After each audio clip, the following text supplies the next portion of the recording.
ഇതാണ് നമ്മുടെ ബസലച്ചീര, മലബാർ ചീര എന്ന് പറയുന്നത്. അപ്പോൾ നമ്മൾ എല്ലാവരും മിക്കവാറും കണ്ടിരിക്കുന്നത് ഇതിൻ്റെ വയലറ്റ് കളറായിരിക്കും. ഇത് നമുക്ക് ഈ ഇടയ്ക്ക് കിട്ടിയതാണ്. അപ്പോൾ ഇത് ഒരുപാട് ശരിക്കും പറഞ്ഞത് ഒരുപാട് നീണ്ടു പോയിട്ടുണ്ട്. ഇത് അത്രയ്ക്ക് എന്താണ് ഇപ്പം ഇതിനകത്ത് ഒരുപാട് വിത്തുകൾ പഴുത്തു തുടങ്ങിയിട്ടുണ്ട്, വിത്തായി തുടങ്ങിയിട്ടുണ്ട്.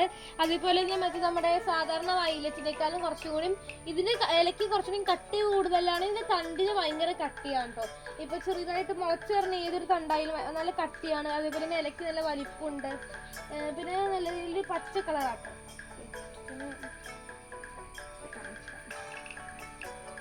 ഇത് നമ്മുടെ ഇങ്ങനെ ഏണിയിലൂടെ ഇട്ട് തരാൻ